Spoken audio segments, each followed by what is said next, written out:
The whole internet went off that night. Cameras flashing, crowd frozen, and the nation watching as a Harvard legend got absolutely cooked on live TV.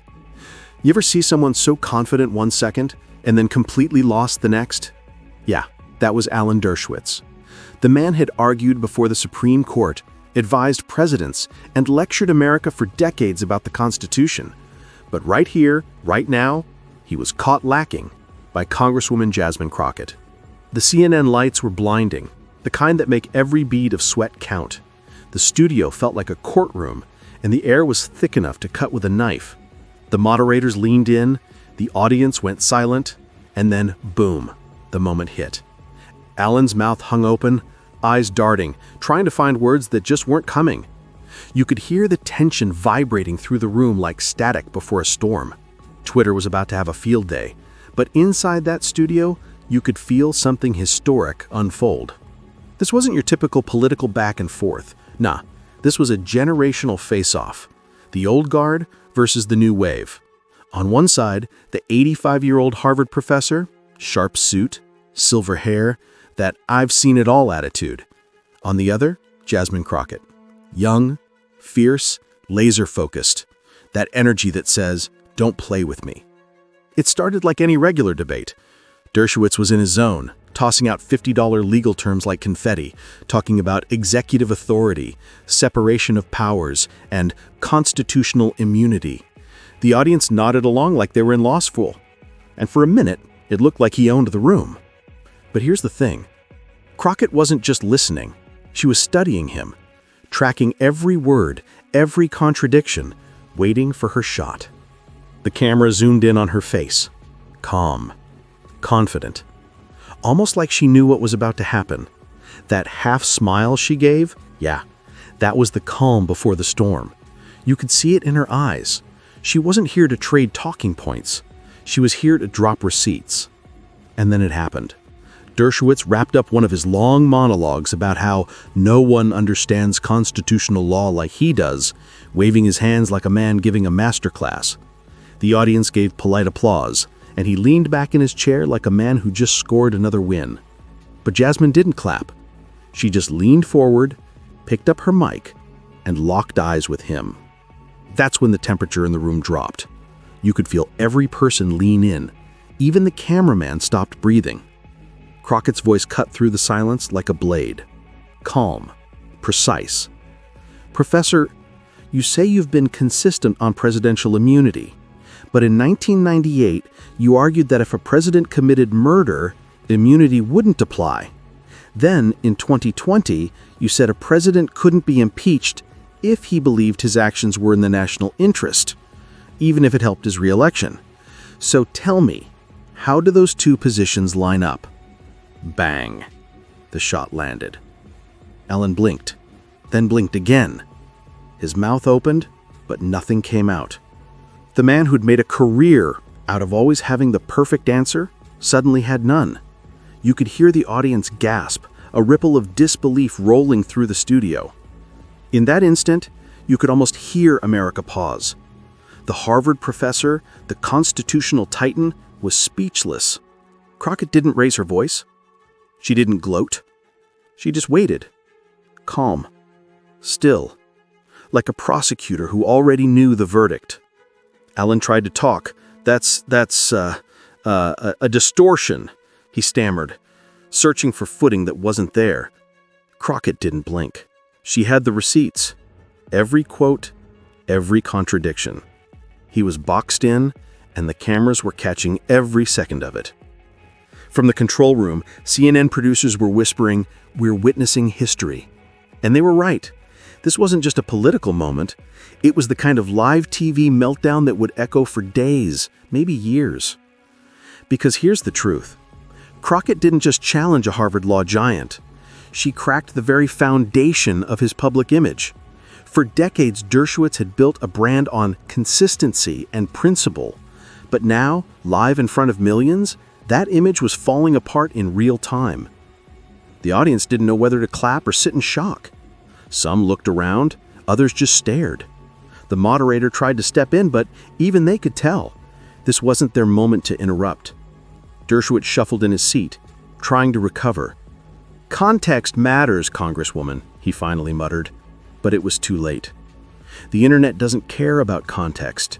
It cares about clips, and this clip was gold. You could almost hear the hashtags forming. Hashtag Crockett question. Hashtag Dershowitz destroyed. On TikTok, that freeze frame would hit millions of views before the night was over.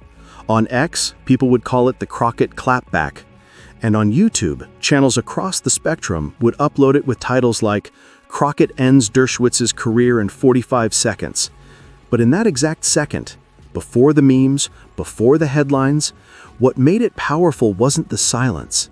It was what that silence meant. For once, America saw something real: accountability. Crockett leaned back slightly, still holding the mic. No smirk, no flex, just a quiet look that said everything. She'd done what no one had managed in 50 years, cornered Alan Dershowitz with his own words. The moderator scrambled to cut to commercial. The lights dimmed slightly, but the damage was done. Dershowitz stared at his notes, flipping pages that no longer mattered. Crockett looked straight ahead, calm and unshaken. In that moment, the balance of power had shifted, live, unedited, undeniable. Outside, the social media machines were already spinning. Producers were clipping the moment, headlines were being drafted, and the internet was about to do what it does best: turn a 30-second silence into a cultural earthquake. And that's how one question, just one, turned into the most talked about political exchange of the year.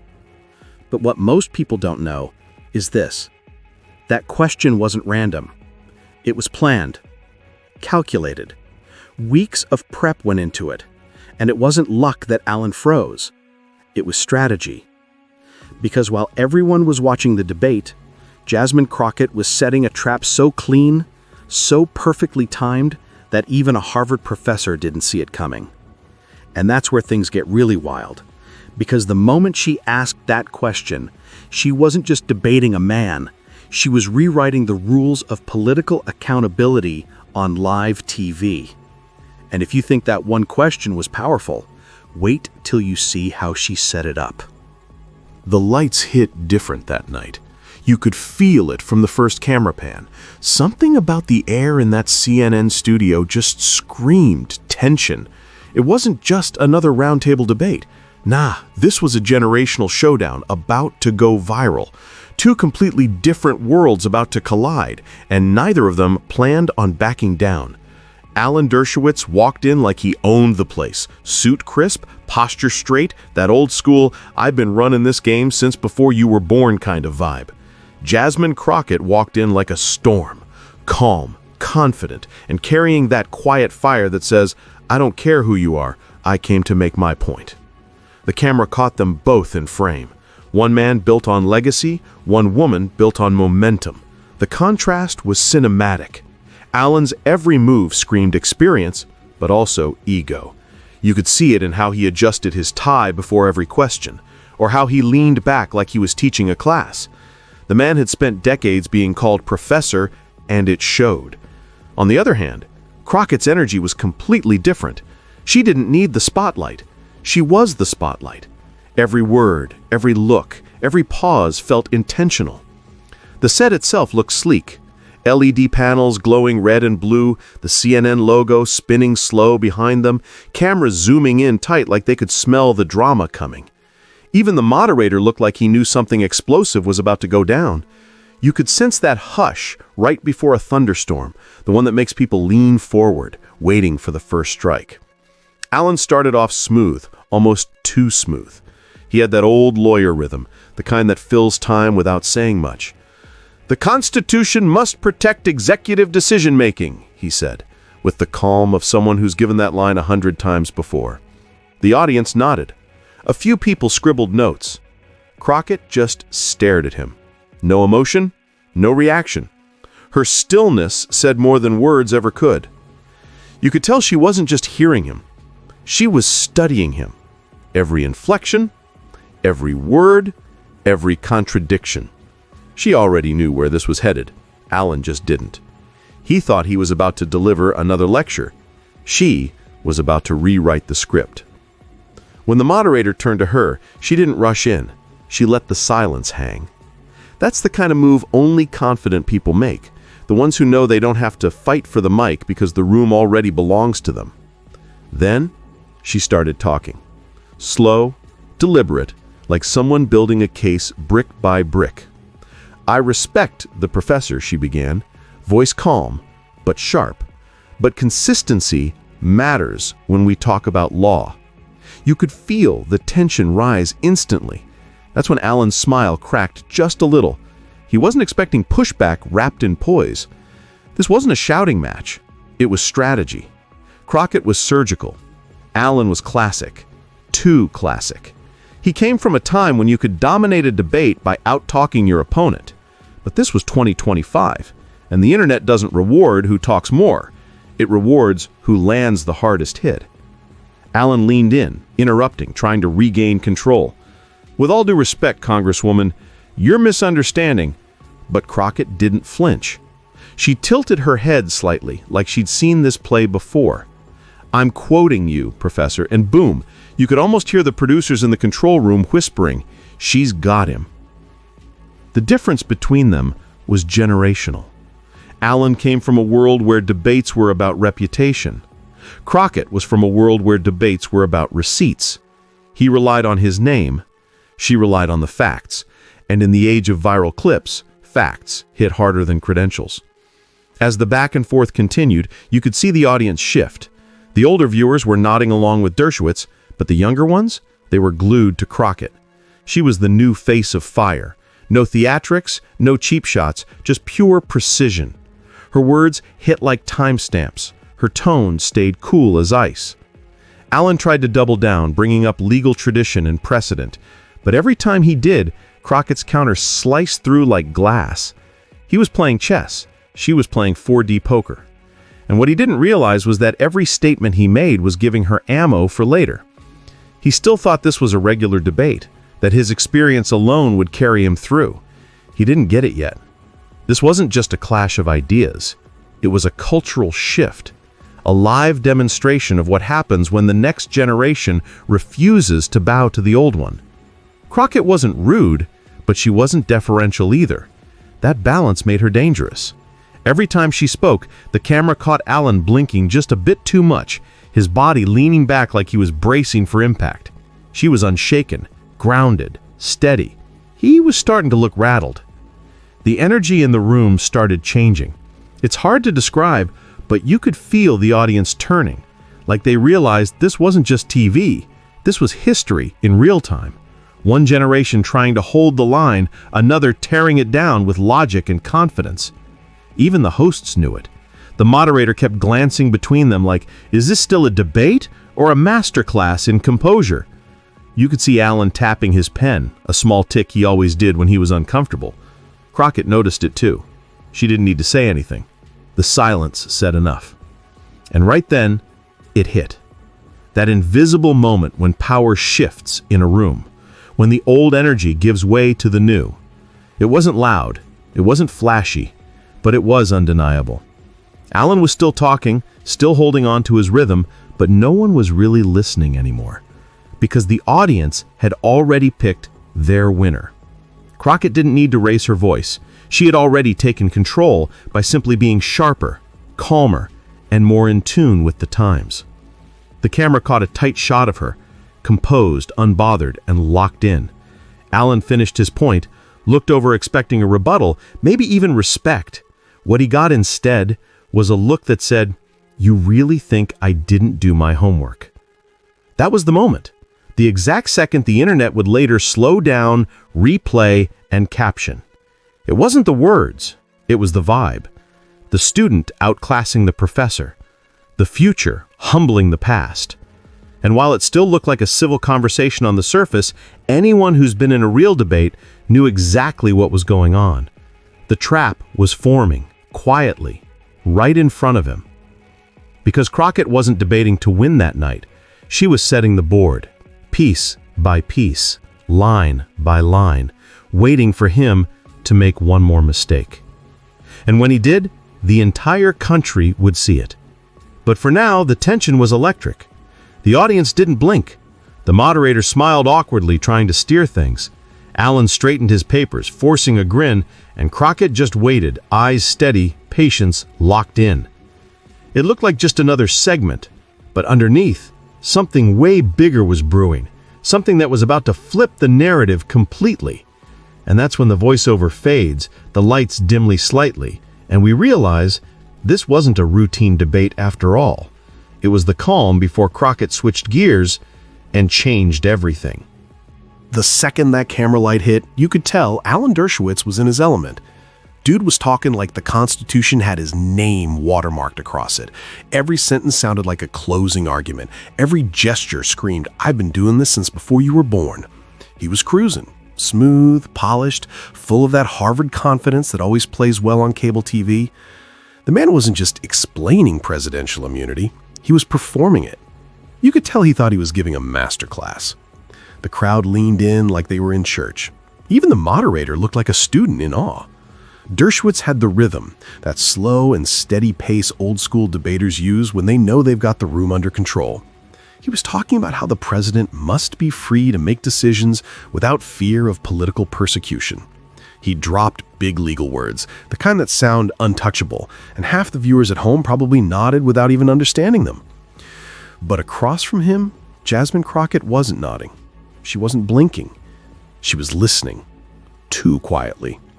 Pen in hand, jotting notes, eyes never leaving him. Every time he threw a phrase like separation of powers or executive discretion, she'd write one small word down and move on. Calm, steady, patient, like someone waiting for a wave to crest before she dives straight through it. Alan was feeling himself now. You could see it in how his voice got louder, more animated. He started throwing in phrases like, "as I've said countless times over the years," and "any serious scholar would agree."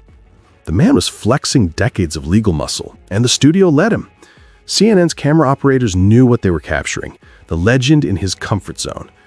But what they didn't realize yet was that Crockett was in hers too. That little smile she gave, the one that barely touched the corner of her lips, yeah, that was the red flag. Not the kind that screams chaos, the kind that says, "Keep talking, you're about to prove my point for me." You could feel that quiet shift in the air, like the wind right before a thunderclap. Alan kept going, saying things like, "A president cannot be criminally charged for acts within his official duties." He sounded bulletproof. The crowd murmured in approval, the moderator nodded along like it all made sense. But Jasmine's eyes, they told a different story. She wasn't impressed. She was waiting. And that's what made it dangerous. You see, Crockett's greatest weapon wasn't volume, it was timing. While Alan was performing for the audience, she was building a strategy in real time.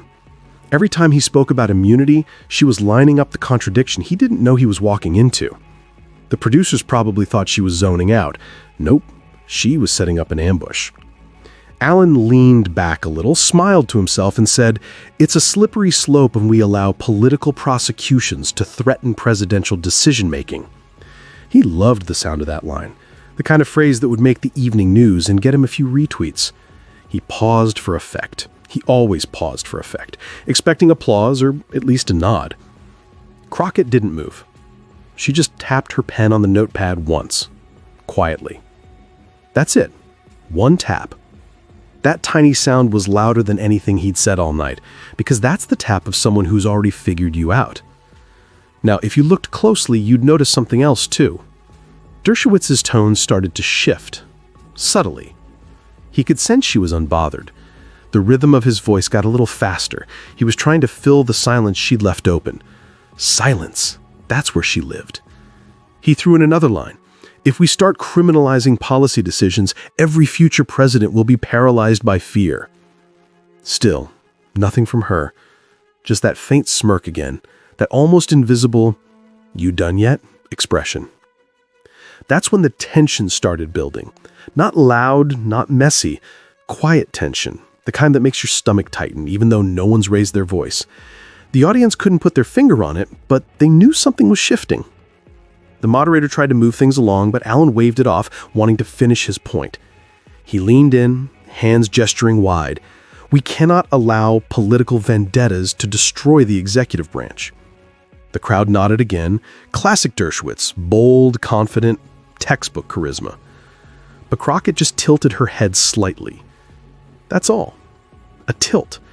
And somehow that small move made him stumble mid-sentence. He saw her expression and paused, just for a moment, long enough for the entire room to feel the shift. And then, that smile. The one the internet would later freeze frame, meme, and call the calm before the kill. Because here's what most people miss about these kinds of moments. The silence before the strike isn't weakness, it's control. Crockett wasn't losing, she was letting him dig. She was cataloging every overconfident word, every phrase that didn't line up with his old interviews, every point he'd contradict in about 2 minutes. You could almost see the blueprint forming in her head. This wasn't reaction, this was architecture. She was building the trap while he was talking.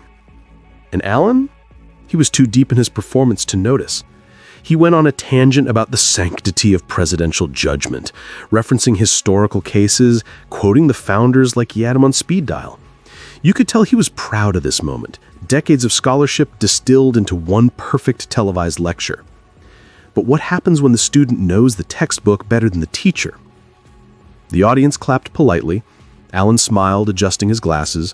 The moderators thanked him for his insightful perspective. He nodded humbly, pretending to be modest while soaking in the applause. Crockett just looked at her notes one last time, pen resting between her fingers, and whispered under her breath, "All right then."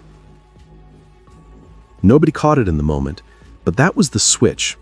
That tiny moment where her mindset shifted from observation to execution. Because if Alan thought this was the climax, he was dead wrong. This was just the prelude. That little smirk, that was her warning shot. The audience thought they'd seen the peak of the debate, but the truth, they hadn't even seen the real fight yet. Alan took a sip of water, still smiling, completely unaware that every word he just said had boxed him in.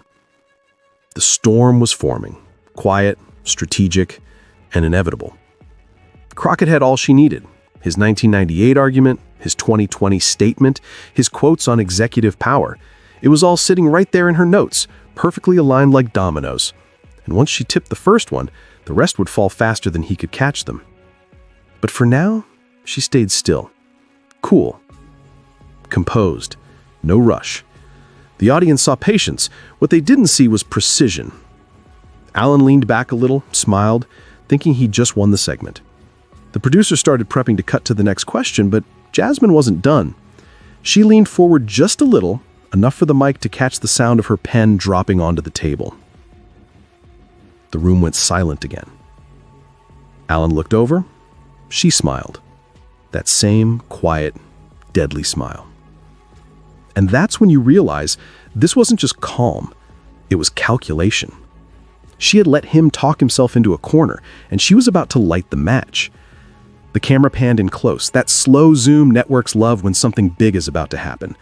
Her posture never changed, but you could feel the shift, energy moving, focus tightening. The chessboard was set. What happened next would not just shake the room, it would shake his entire legacy. Because when she finally opened her mouth, she wasn't just going to respond. She was going to flip the whole damn table. And no one, not Alan, not the moderators, not even the viewers at home saw it coming. Coming up, the exact question that froze a Harvard legend live on air and turned a debate into a courtroom takedown. It hit like a lightning strike. 1 second, the debate felt normal. Standard back-and-forth politics, polished smiles, predictable talking points. Then Jasmine Crockett leaned forward, locked eyes with Alan Dershowitz, and the entire studio froze. The Harvard legend didn't know it yet, but the trap he'd been walking into for the past 10 minutes had just snapped shut. That moment, the lean forward, the shift in her tone, it wasn't random. It was surgical. Crockett didn't raise her voice. She didn't need to. Her confidence carried the kind of weight that doesn't need volume. She just steadied her mic, leaned in a little closer, and said it. One question. That's all it took. Professor, in 1998, you argued that a president could be prosecuted for criminal acts, even suggesting that murder wouldn't be protected under executive immunity. But in 2020, you said a president couldn't be impeached if he believed his actions were in the national interest, even if it helped his re-election. So which is it? Bang. You could feel the air leave the room, the kind of silence that doesn't happen on live TV, because even the producers forgot to breathe. Alan blinked twice.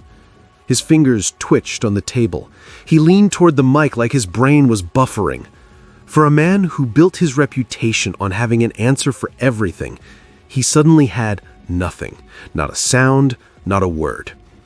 The studio lights felt hotter now. You could practically see the sweat forming on his forehead. Crockett didn't move. She didn't smile. She didn't even blink. Just sat there, waiting, calm as a surgeon before the incision. In the control room, someone whispered, "Oh my God, she got him." You know that feeling when someone just gets caught slipping? Like they've been running their mouth too long and finally trip over their own story? That's exactly what happened here. Alan Dershowitz, the man who'd argued in front of the Supreme Court 9 times, just got lawyered by a congresswoman live on national television. He tried to recover. "Well, Congresswoman, those are 2 very different contexts," he stammered, voice shaking just enough for the mics to pick it up. Crockett didn't flinch. She interrupted, clean and controlled. "The context being when it benefits which president?" Boom. Second hit. The moderator looked lost. The audience didn't know whether to gasp or laugh. A few people did both. The tension in the room was like static electricity. You could feel it crawling under your skin. Dershowitz tried again. "Well, no, I've always stood for constitutional consistency." Crockett's eyes narrowed just a touch. "Consistency means your argument doesn't change depending on who's in power, doesn't it?" And there it was, the knockout setup. The question wasn't just about law, it was about integrity. She'd taken a legal argument and turned it into a mirror, and Alan didn't like what he saw in the reflection. He shuffled in his seat, flipping through his notes like they could save him. You could almost hear his internal monologue. How do I spin this? How do I walk it back? How do I survive this clip? But it was already too late. The internet had heard enough. Because here's the thing, the audience might forget the details, but they never forget the moment someone powerful gets exposed. And in that moment, Crockett wasn't just questioning him. She was dismantling a legacy. Alan took another breath, forced a smile, and tried to laugh it off. "I appreciate your enthusiasm, Congresswoman, but legal theory isn't as simple as Twitter makes it." Bad move. The second he said Twitter, the entire internet lit up. Live viewers clipped the moment instantly. The chat section on the live stream exploded with comments like, "She's cooking him," "Bro's sweating through his Harvard degree," and "Dershowitz can't lawyer himself out of this one." Crockett didn't even acknowledge his sarcasm. She looked right into the camera, just for a half second, and said it. "I'm quoting you directly, Professor." And that was it. Checkmate. You could hear the collective ooh from the audience, that slow wave of reaction that always follows a clean hit. Dershowitz froze again. His jaw tightened, his hand brushed across his notes, and for a split second you saw something you never see from him. Doubt. This wasn't the first time Alan had faced tough questions, but this one hit different. It wasn't about a theory or a case. It was about credibility. About standing on 2 sides of the same argument, depending on who sat in the Oval Office. Crockett had turned the debate from legal to moral in under 30 seconds. The moderators were stunned. They were supposed to move to the next topic, but no one wanted to cut away. The audience at home? Glued. You couldn't look away even if you wanted to. Alan finally muttered something about legal nuance, trying to regain control, but it didn't land. It sounded hollow, rehearsed, weak. Crockett leaned back now, the power dynamic completely flipped. She'd gone from listener to leader without raising her voice once. The camera cut between them, Alan shrinking, Crockett steady. You could tell who owned the moment. It wasn't just a debate anymore, it was a reckoning. And that's what makes moments like this go viral, not because of the argument itself, but because everyone watching could feel it. They could sense the shift in the air, that exact second when control changed hands. Dershowitz glanced toward the moderator for backup, but none came. The moderator knew better. This wasn't a place to step in. You don't interrupt a live takedown. Crockett looked at Alan again, unbothered, almost merciful. I'm not questioning your experience. I'm questioning your consistency. It was the kind of line that should be engraved somewhere. Short, clean, lethal. Alan nodded slowly, pretending to agree, but his eyes said it all. He was trying to escape without admitting defeat. In that single exchange, everything flipped. The veteran became the student. The authority figure became the defendant. The courtroom had changed location, but the verdict was the same. Crockett didn't gloat. She didn't need to. Her silence after that question did all the work. Alan's fumbling did the rest. The camera panned wide, capturing both of them in frame, the old guard and the new generation, one losing his footing, the other planting hers. It's funny how power works on live TV. One second, it's all confidence and control. The next, one well-aimed question turns it into chaos. Alan tried one last time to pivot. I believe my statements are being taken out of context, he said, voice trembling just enough to betray him. Crockett raised her eyebrow and replied softly, context doesn't change your own words. And that was it. The silence that followed wasn't awkward, it was heavy. Real. The kind of silence that echoes. You could almost hear the producers in the back whispering, don't cut, let it roll. The clip would go viral within minutes. Twitter, TikTok, Reddit, it wouldn't matter where you went, everyone would be talking about that question. Memes would flood the timeline. Hashtags would trend overnight. And for the first time in decades, Alan Dershowitz wouldn't be the one controlling the narrative. Because that's what happens when the game changes, when the new generation doesn't play by your old rules. Jasmine Crockett didn't just ask a question, she made history. And the craziest part? That wasn't even her final move. Because the real knockout, the one that would seal this debate in internet history, was still coming. Coming up, Crockett's final blow. The question so sharp it left a Harvard legend completely frozen and turned a TV debate into a viral courtroom meltdown. Man, this is where it all went downhill for Alan.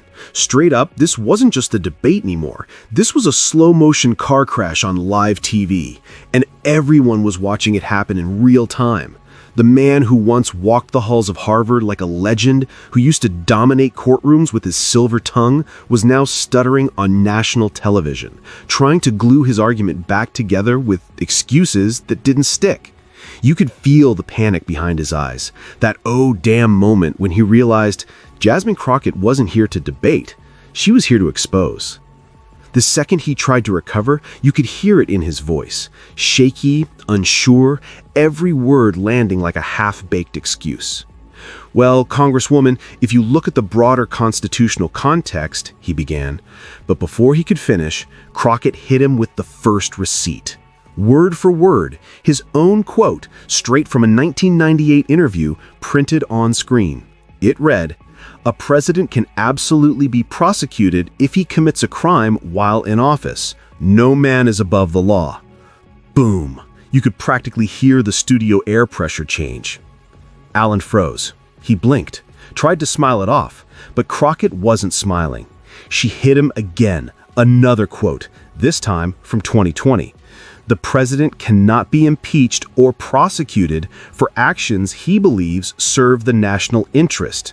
And right there, the contradiction was laid bare. No spin, no debate, just receipts. Crockett's tone didn't change, but her words cut deeper than any raised voice ever could. So, which Alan should America believe, Professor? The one who stood for accountability or the one who stood for power? The crowd gasped. Even the moderator leaned back like, oh, she did not just say that. Dershowitz opened his mouth, but no sound came out. He stammered, I think you're misunderstanding the legal nuance. But it was too late. Crockett had already taken control. The energy in the studio flipped. You could feel it through the screen. That moment when the audience turns. The whispers in the background, the murmurs from the producers, the sense that the man once untouchable was now cornered. Crockett didn't just challenge his words, she dismantled his credibility piece by piece. Every time Alan tried to pivot, she brought him right back with another fact, another clip, another direct quote. It was like watching a heavyweight fighter hit the same spot over and over until the opponent starts to crumble. She leaned back in her chair, cool as ice, and said, "It's not me saying this, Professor. It's you. In your own words." Alan looked like a man trying to remember his own defense. His papers were scattered, his tone frantic. "Well, context matters," he sputtered, but Crockett cut in with the precision of a surgeon. Context doesn't rewrite history. That line hit harder than any punch. The audience knew it, the internet knew it, even Dershowitz knew it. The man who built a career lecturing others about constitutional logic was now tripping over his own contradictions, and Crockett didn't have to shout to make her point. She let silence do the heavy lifting. Every pause, every stare, perfectly timed. It was a masterclass in composure under pressure. Meanwhile, social media was already lighting up. Clips of Alan fumbling mid-sentence were being posted faster than CNN could finish the segment. Tweets were flying. "Crockett's cooking him on live TV. Dershowitz caught in 4K. This ain't a debate, this is a demolition." And honestly, that's exactly what it was. Because at this point, it wasn't about who was right, it was about who was real. And Crockett, she was giving the people something raw, something unscripted. Every time she spoke, it hit like truth, cutting through years of political doublespeak. Alan tried to pivot again, forcing a nervous laugh. "Congresswoman, I think you're oversimplifying a very complex legal matter." Crockett tilted her head deadpan. "It's only complex when it's inconvenient, isn't it?" That, right there, that was the knockout in slow motion. The audience chuckled under their breath. You could sense that even the moderators didn't want to save him at this point. Nobody interrupts a moment like that, not when it's pure TV gold. Alan sighed, looked down at his notes, tried to regroup. He started rambling about the Constitution, judicial history, executive authority, the whole 9 yards, but it sounded hollow now, words without conviction. Crockett stayed locked in, waiting for the perfect opening. And when it came, she dropped the final blow of this round. Calm, composed, lethal. "You've spent decades teaching Americans that the law is sacred. So why bend it when it protects the powerful?" You could feel that hit. Even people watching from home leaned forward. Alan blinked again, his silence louder than any answer. The camera zoomed in just enough to catch that half smile, not of confidence, but defeat. And that's when it sunk in. This wasn't just a bad debate night. This was a reputation being dismantled live. A man who once wrote the rules now caught breaking his own. Crockett leaned back slightly, still watching him, and said softly, "I'll take that silence as your answer." The room erupted. Gasps, murmurs, laughter, all mixed into one giant wave of reaction. Even the host couldn't hide the smirk creeping onto their face. Alan looked up, still trying to speak, but the words wouldn't come. You could almost see the thought running through his head. This clip is going viral, isn't it? And he was right. Within minutes, hashtag Crockett versus Dershowitz was trending. TikTok edits, Twitter memes, reaction videos, everyone was talking about the silence. It became the new symbol of accountability, the internet's favorite soundbite of poetic justice. But Crockett didn't even flinch. No victory grin, no mic drop. She just gathered her notes, gave a small nod, and looked back at the camera. That calm confidence said everything. She wasn't there to go viral. She was there to make a point. And she did. Because this wasn't just about winning a debate. It was about showing what happens when power gets checked by truth. Dershowitz came in thinking he'd school a congresswoman on constitutional law. Instead, he walked out being the case study. Crockett had done what few ever managed to do. Hold a living legend accountable with nothing but his own words. And just when everyone thought it couldn't get more brutal, she wasn't done. She had one last question. the kind that would freeze him completely and send shockwaves through every political corner of the internet. Coming up, the knockout moment. The one question so sharp it left Alan Dershowitz completely speechless and turned a live TV debate into courtroom history. Bruh, this is the part where everything just explodes. The air was thick, the crowd dead silent, and the tension could have been cut with a knife. You know that moment in a boxing match when the fighter's already wobbling and the other one's lining up that one final clean punch? That's exactly what was about to happen. Jasmine Crockett had Alan Dershowitz on the ropes, and she knew it. The audience didn't even blink. The moderator looked like they were praying for a commercial break. Alan's face said it all. Tight jaw, eyes darting, hands gripping the table like it might save him. But nothing could. He was trapped in her logic, tangled in his own words, and Crockett was about to deliver the kind of question that ends careers and becomes legend. She leaned in again, slow and deliberate, her tone calm but cold, like a detective who already knows the answer and just wants to watch the suspect squirm.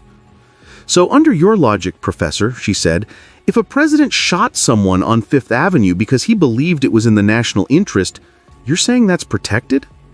Silence. Straight up, bone-chilling silence. You could see it. Alan froze. His lips parted like he was about to speak, but no sound came out. The man who'd spent 50 years defending presidents, professors, and billionaires suddenly looked like a deer in headlights. The camera zoomed in, and for a second, you could almost hear the audience hold their breath. The silence lasted only a few seconds, but it felt like forever. Then that awkward little chuckle, the kind people make when they know they're cornered. "Congresswoman," he said softly, "that's a hypothetical beyond any reasonable scenario." And just like that, Crockett struck again. "No, Professor, it's your logic taken to its logical end." Boom! You could practically feel the punch through the screen. The crowd reacted instantly. Gasps, murmurs, a few shocked laughs. It wasn't just a question, it was a checkmate. Alan blinked, trying to hide the panic. He looked at the moderator, hoping for a save, but none came. They weren't about to interrupt this. Everyone knew they were witnessing something iconic, the exact moment when a political heavyweight got dismantled by a congresswoman on live TV. He tried to pivot. "Well, I've never said anything like that," he protested weakly. Crockett didn't raise her voice, didn't even look angry. She just smiled. That same calm, dangerous smile that said, "I've already won." "I know you didn't say it, Professor. I just followed your logic. That's what makes it terrifying." That line right there, that's the kind of moment editors clip before the show's even over. The moderator glanced at the producers off camera, but they weren't stopping this. They knew what they had. This wasn't a debate anymore. This was prime-time history in the making. Alan shifted uncomfortably in his chair, tapping his pen, trying to regain composure. "Well, the Constitution," he began, but Crockett cut in again, voice sharp but steady. "The Constitution doesn't give a president the right to commit crimes in the name of power. Or are we rewriting that too?" You could see the audience reacting, heads turning, eyes wide. Even the cameraman zoomed in a little closer on Alan's face, capturing every twitch, every blink, every second of that realization. There was no escape. Alan adjusted his tie. "You're twisting my words," he muttered, but it was weak. Everyone knew it. Crockett leaned forward slightly, tone dripping with precision. "I'm not twisting anything, Professor. I'm just reminding you that accountability doesn't end at the Oval Office." And with that, it was over. The crowd didn't cheer. They didn't need to. The silence said it all. Alan's expression, the look of defeat on a man who built a career on controlling every room he entered, that was the moment America felt the shift. He blinked again, looking down, trying to form a defense that wasn't coming. His hands trembled slightly. His mouth moved, but words failed. For once, Alan Dershowitz had no argument left. The camera cut to Crockett, calm, collected, completely in control. You could almost hear the internet loading up, millions of phones ready to screen record, millions of comments being typed. This wasn't just a debate win. This was a cultural moment. And right there, the narrator's voice would slide in, deep, slow, dramatic. That's the moment the Harvard professor got lawyered by a congresswoman on live TV. Because that's exactly what it was. A masterclass in control. A reminder that power, when unchecked, eventually meets its match. And that match tonight was named Jasmine Crockett. Alan leaned back, defeated, forcing a hollow laugh. "Well, I suppose we'll just have to agree to disagree," he muttered. Crockett didn't even respond. She didn't have to. Her silence hit harder than any argument. It was the silence of someone who'd already won. And when the segment ended, Alan avoided eye contact, shuffling his papers, pretending to organize his notes. Meanwhile, Crockett sat there, steady posture, slight smile, while the studio buzzed with an energy no one could describe. The crew, the commentators, even the sound techs knew they'd just witnessed the clip that was about to take over the internet. Because once that segment hit social media, it didn't just trend, it exploded. Within minutes, #CrockettKnockout was everywhere. Twitter threads breaking down every second, TikTok edits looping Alan's frozen face, reaction videos titled, "She cooked him live," and "Dershowitz just got dismantled." Even CNN anchors couldn't help but smirk when they replayed it during the recap. They called it one of the most intense exchanges ever aired. But it wasn't just TV. Politicians weighed in, law professors, journalists, even late-night hosts. Everyone had an opinion, but the truth was simple. Jasmine Crockett didn't just win a debate, she redefined what political accountability looks like.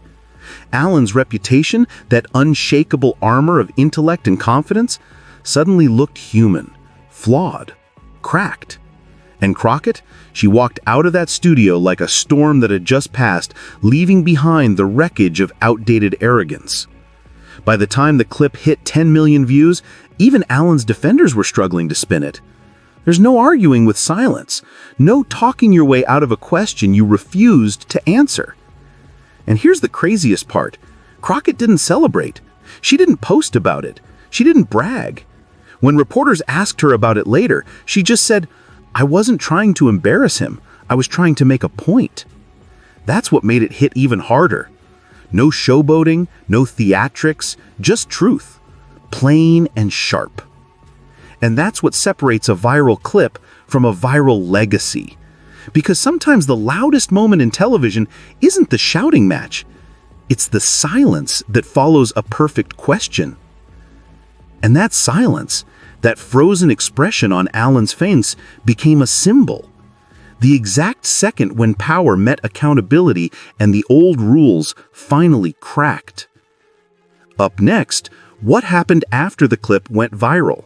The shocking reactions, the fallout, and how even CNN couldn't believe what they just aired. Man, when I tell you the internet lost its mind after that clip, I mean, it went nuclear. The second CNN cut to commercial, the phones came out, the clips got ripped, and within minutes, the whole damn timeline was on fire. You couldn't scroll for 2 seconds without seeing Alan Dershowitz's frozen face plastered next to Jasmine Crockett's calm, unbothered stare. Hashtags were flying faster than CNN could even upload the replay. Hashtag Crockett question, hashtag Dershowitz owned, hashtag lawyered live. Every corner of Twitter, TikTok, and Reddit was eating it up like popcorn. On TikTok, people were stitching the clip with the caption, "When you lie to a lawyer who actually does her homework." Millions of views, no exaggeration. One clip of Alan blinking in silence got over 10 million loops in a single night. Someone slowed it down, added dramatic music, and titled it, "The exact moment his Harvard degree expired." And the comment section? Brutal. Stuff like, "She cooked him so bad, Harvard should revoke his Wi-Fi," and "Dershowitz just got legally deleted." The internet was merciless. Twitter was no different. Blue checks, politicians, comedians, everyone was chiming in. AOC tweeted a fire emoji. Keith Olbermann called it the cleanest legal takedown since Watergate. One law professor even wrote, "We may need to start teaching the Crockett question as part of constitutional ethics." Overnight, it went from a debate moment to a benchmark. CNN's clip upload crossed 5 million views in under an hour. YouTube reaction channels were already dissecting it like a crime scene. MSNBC replayed the moment on a loop during primetime, their anchors struggling to hold back smirks as they described how Dershowitz seemed unprepared for Crockett's precision. Even Fox News had to cover it, spinning it like a one-sided ambush. But deep down, you could see it. Even they knew this was bigger than politics. This was history going viral. And here's the thing, it wasn't just entertainment. This hit differently because people were hungry for accountability. Viewers were tired of the same polished, rehearsed political talk. They wanted something real, and Crockett gave them exactly that. Raw truth, backed by receipts, no fluff, no fear. By midnight, #Crockett Question had climbed to the #1 trending spot across the US. Reddit threads were breaking it down like a legal thriller. Frame-by-frame analysis, how Crockett dismantled Dershowitz in under 4 minutes. Memes flooded the front page. One user posted side-by-side screenshots of Alan mid-silence with the caption, "When your Wi-Fi disconnects mid-argument." It was brutal, but hilarious. Even the late-night hosts got in on it. Stephen Colbert joked, "Alan Dershowitz just learned the Fifth Amendment isn't just for criminals, it's for when Jasmine Crockett starts talking." Jimmy Kimmel ran a whole skit where he played both sides, pausing dramatically after Crockett's line, "So under your logic," and just staring into the camera for 10 seconds straight. The audience roared. But while everyone was laughing and tweeting, the legal world wasn't taking it lightly. MSNBC brought in 3 constitutional law experts for a full segment called The Crockett Standard.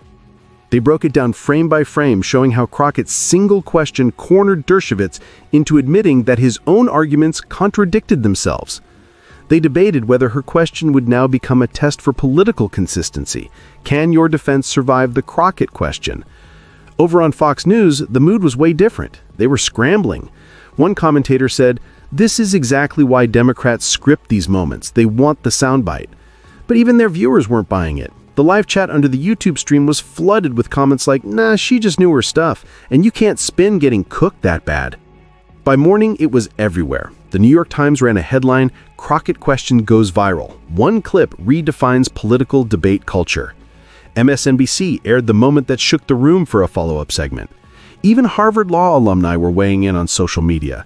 One former student wrote, "Dershowitz used to tell us never to walk into a debate unprepared. I guess he forgot his own lesson tonight." That tweet alone hit 250,000 likes. Meanwhile, on Instagram, celebrities were reposting the clip like wildfire. Kerry Washington captioned it, "This is what happens when preparation meets truth." Even Snoop Dogg dropped it on his story with the line, "She straight up lawyer dude on live TV." You knew it had gone mainstream when rappers started quoting congressional debates. And then came the think pieces. Everywhere. The Atlantic ran a column titled, "Jasmine Crockett and the Death of the Old Debate Order." Politico called it, "The moment that reminded America how power sounds when it speaks truth without shouting." Suddenly, Crockett wasn't just a congresswoman. She was a symbol, a voice for the generation tired of watching powerful men talk circles around accountability. But here's what shocked everyone.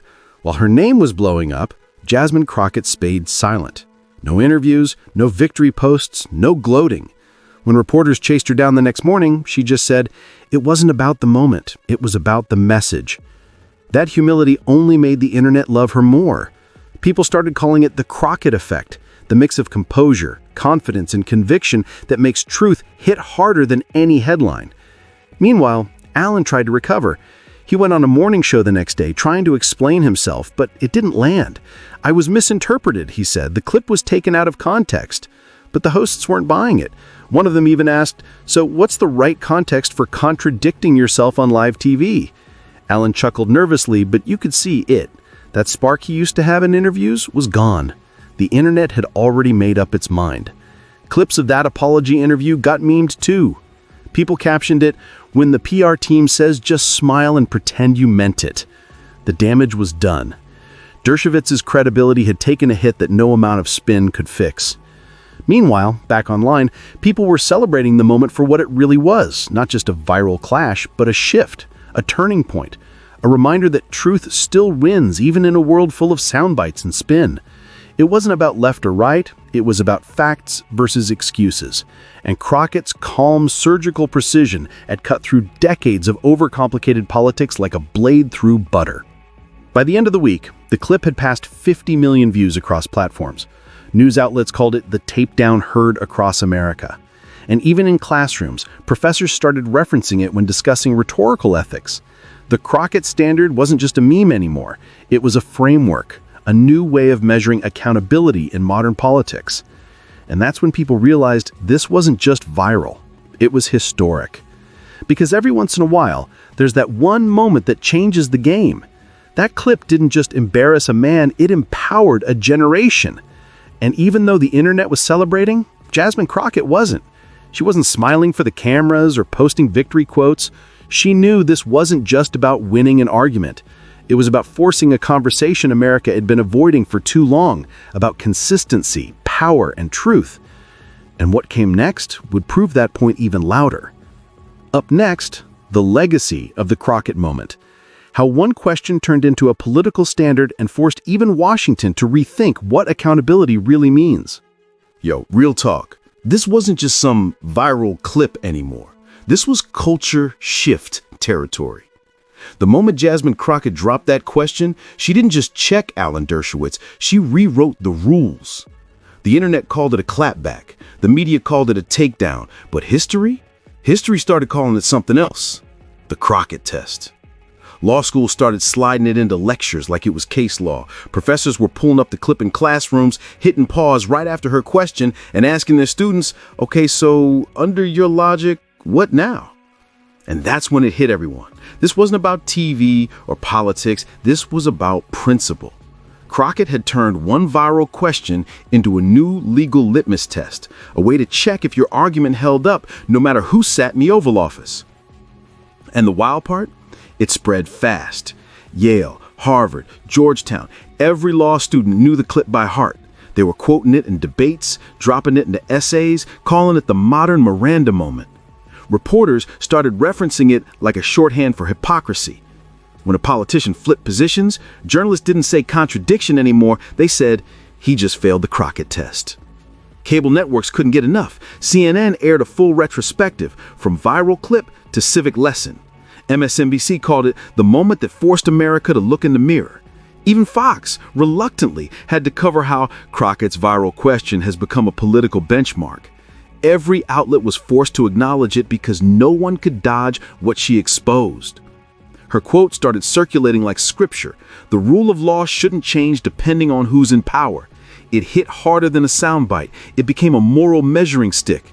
You saw it on protest signs, in tweets, even tattooed on someone's arm at a DC rally. That line summed up everything people have been screaming about for years: accountability that doesn't play favorites. Talk shows couldn't stop referencing her. Trevor Noah replayed the moment, saying she didn't yell, she didn't grandstand, she just asked the right question. That became the thing, the simplicity. Crockett didn't need theatrics. She made the truth sound effortless. That's what made it lethal. But it didn't stop with media. Politicians started feeling the ripple effect. During hearings, journalists began throwing out questions like, Senator, do you pass the Crockett test? And when one senator tried to dance around it, the clip comparison went viral within hours. Old footage, new quote, contradiction exposed. The comment section went nuts. He failed the Crockett test live. It became the new gotcha, but with substance. In Washington, aides started prepping their bosses differently. They literally said before interviews, remember the Crockett rule. If you can't defend it on both sides of power, don't say it. That's how real it got. One viral question turned into a code of political survival. And for Crockett, it wasn't about fame.